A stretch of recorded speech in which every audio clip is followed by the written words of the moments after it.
menurut saya yang pertama dengan membangunnya literasi digital kepada anak-anak tersebut. Nah, dengan adanya literasi itu kita melakukan edukasi yang bijak.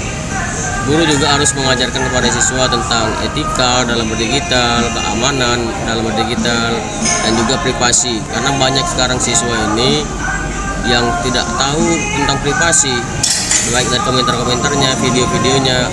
Mereka hanya sekedar mengupload tapi tidak tahu bagaimana etika, privasi dalam sebuah digital ini. Nah, kemudian juga kita harus memberikan edukasi tentang keterampilan menilai informasi yang disampaikan di TikTok itu. Tidak hanya sekedar informasi yang, karena banyak juga informasi hoax. Jadi sebagai siswa ini harus memberikan menyaring informasi yang dapat di TikTok itu, tidak menerima dengan secara mentah-mentah sih. Terus Pak, pertanyaan selanjutnya, apakah Bapak merasa perlu adanya kolaborasi antara guru dan orang tua dalam mengawasi penggunaan TikTok oleh Gen Z tersebut atau siswa, Pak? Iya, menurut saya perlu, karena kan harus ada juga pengawasan dari orang tua. Karena kalau kita mengharapkan dari guru saja, gurunya paling anak itu sampai jam 1 siang. Selebihnya anak itu lebih banyak waktu di rumah. Jadi adanya perlu juga edukasi, kepedulian dari orang tua sih. Pertanyaan selanjutnya nih Pak, menurut Bapak nih Pak, bagaimana idealnya penggunaan TikTok oleh generasi Z agar tidak mengganggu kesehatan mental dan hubungan sosial mereka, Pak? Oke, kalau menurut saya, kalau dengan di kalangan Gen Z ini, perlunya secara ideal generasi itu harus juga memiliki keseimbangan, juga kesadaran diri, serta pemanfaatan yang positif. Kenapa?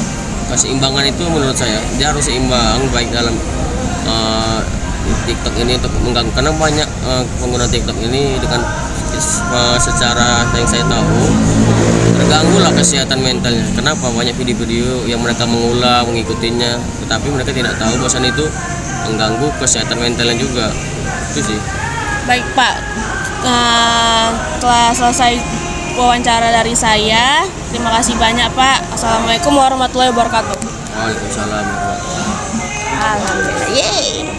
Nah, kalau untuk TikTok itu sendiri ya, selama saya pahami dengan sesuai psikologis mereka, memang dari TikTok itu banyak yang mengganggu kesehatan mental mereka. Dengan apa? Mereka dengan mengikuti tren-tren yang ada di TikTok itu, kegiatan kadang joget-joget, kadang kegiatan-kegiatan yang tidak baik juga yang sering diikuti ya dengan tren-tren itu.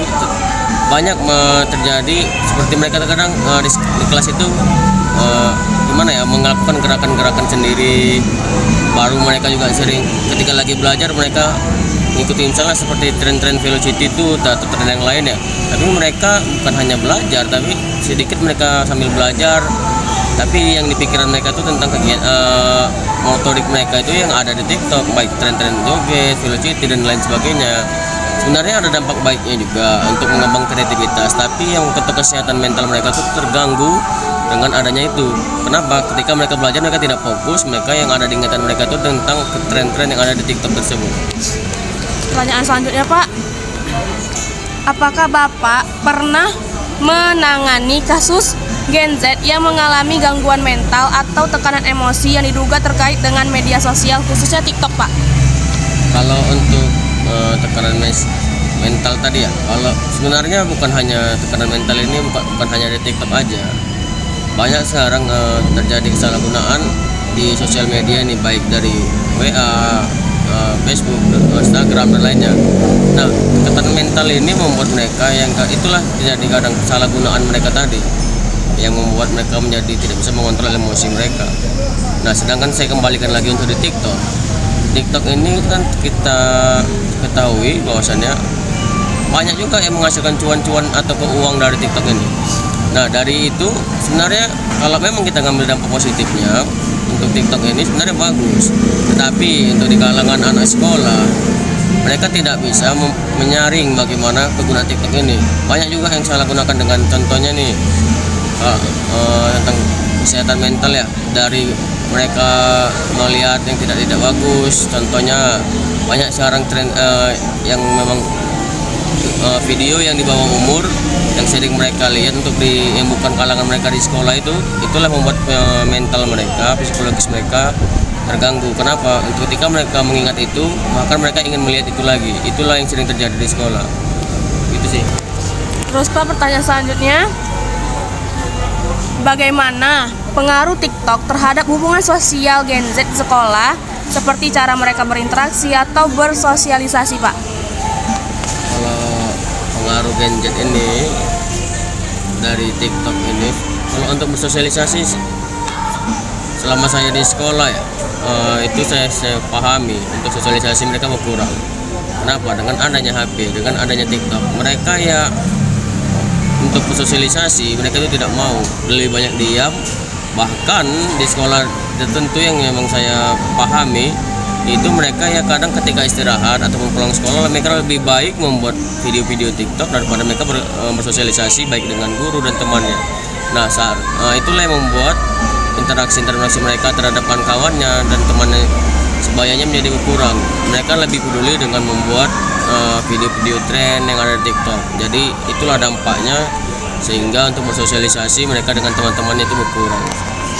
Pertanyaan selanjutnya, Pak, menurut Bapak, apakah TikTok lebih membawa dampak positif atau negatif terhadap kehidupan sosial Gen Z? Bisa dijelaskan Pak alasannya kalau ada, Pak? Nah, kalau untuk dampak positifnya ya, kita kaji dari beberapa yang ada di TikTok itu ya, bahkan ada live cuan yang menghasilkan itu. Tetapi kalau memang untuk Gen Z itu sendiri, untuk dampak positifnya banyak juga saya temukan yang memang menghasilkan uang, seperti dia membuat video, memang video itu untuk menghasilkan duit yang memang tapi tidak keluar dari batas memang mereka sebagai Gen Z. Tapi lebih banyak sih setahu saya itu kalau untuk di kalangan pendidikan saya sendiri itu yang lebih banyak dampak negatifnya, yang membuat mereka tuh memang malas untuk belajar dan lain sebagainya. Tidak ada dampak positifnya sih, lebih banyak mereka dampak negatifnya. Nah, pertanyaan selanjutnya, Pak, apakah Pak konten-konten TikTok dapat mempengaruhi cara berpikir dan bertindak Gen Z, misalnya dalam hal gaya hidup, cara berbicara, atau sikap terhadap orang lain, Pak?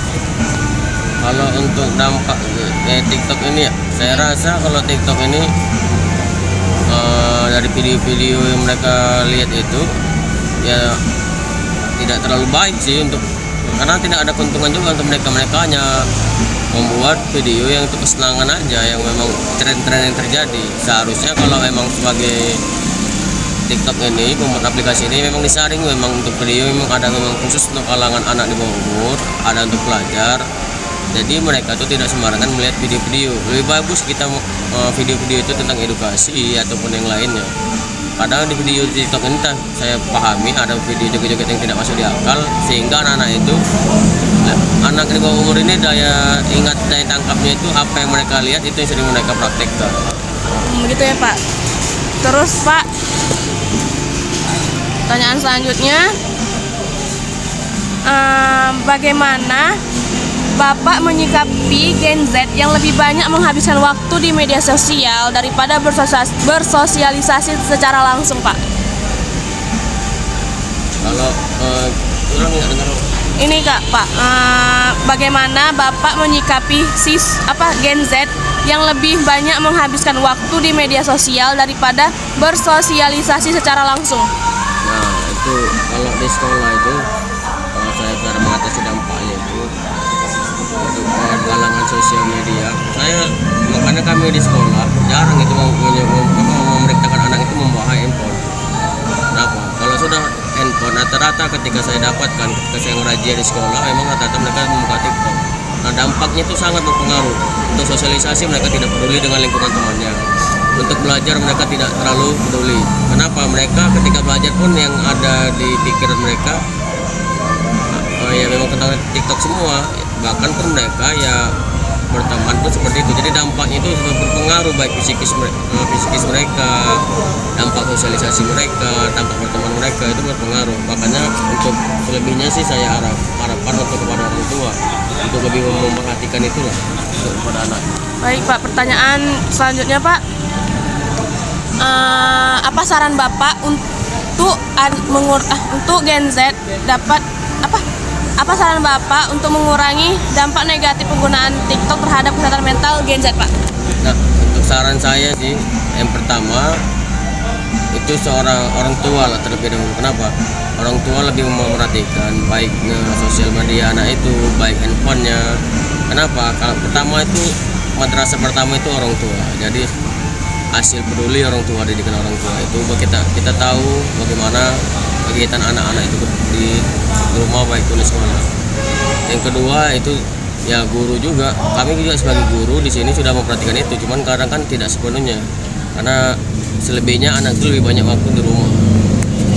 Baik, Pak. Pertanyaan selanjutnya, Pak. Bagaimana nih, Pak, peran guru dalam membimbing siswa atau generasi Z agar dapat menyeimbangkan antara dunia digital dan kehidupan sosial secara nyata?